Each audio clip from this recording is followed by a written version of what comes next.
Hi, welcome to the Louie File. Have you ever just stopped to think, who am I? What am I? Why did God create me? You know, until you come to that place when you start asking those kind of questions, I tell you, what I used to think was that God was way up there and I was way down here, and it was up to me just to make it through life however I could. I mean, I believed that there was a God, but I just didn't really see how it connected to me or what that meant to me.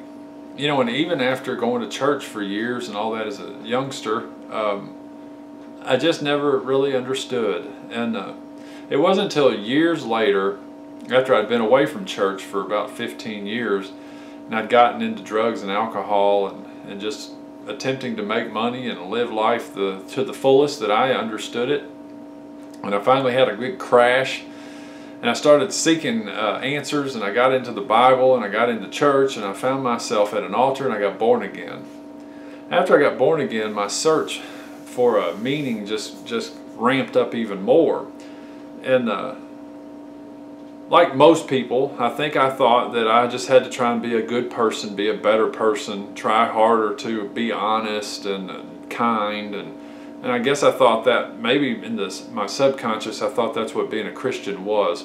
Thankfully, upon reading the scripture quite a bit and then running into some friends that were further down the road than me in their understanding, I became enlightened to the fact that the Bible says that we are vessels. You know, in Romans 9 it says that God makes some vessels for honorable use and some for dishonorable use. And the point is, he's the potter and we're the pot. So we don't have a whole lot to say about that. We can't get upset by the way he made us.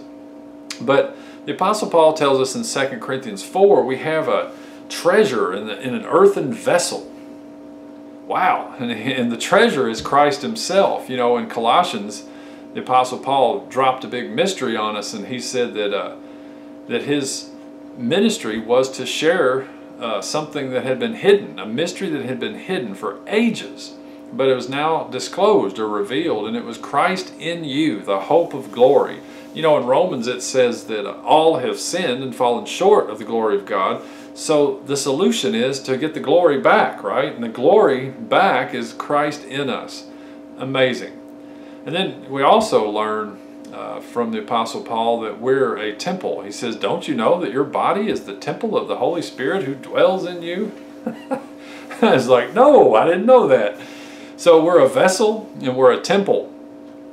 So we were designed to house God. God, you know, a God lives in a temple, and the treasure, according to him, is Christ, you know, that's in the vessel that we have, this earthen vessel. So it's an earthen vessel. It's not real, maybe not real special to look at, or maybe it's not real shiny, or maybe it's not much different than many other vessels that you bump into each and every day on your way to work.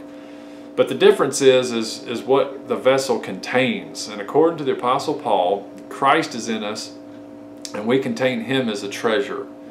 You know, Jesus took this idea a little further. He didn't just stop, you know, he didn't just say vessel or temple. You know, a vessel contains something that is very distinct from it, like a cup of coffee and the coffee, two very distinct things.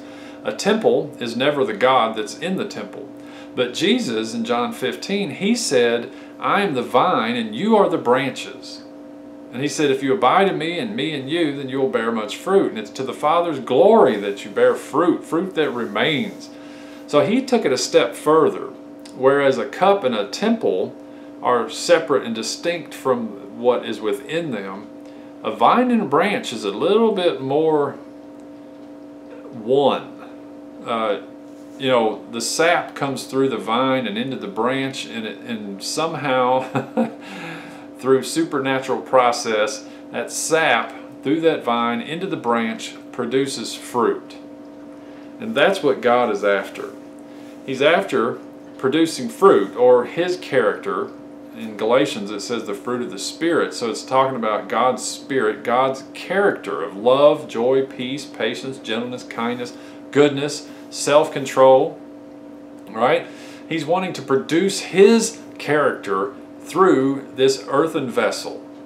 He wants He wants fruit on us as the branch. It's an astounding plan. But Christ in us is our hope of glory. And maybe I'll talk a little bit more about the vine branch thing in an upcoming video. Until then, I'll see you later. Thanks for watching.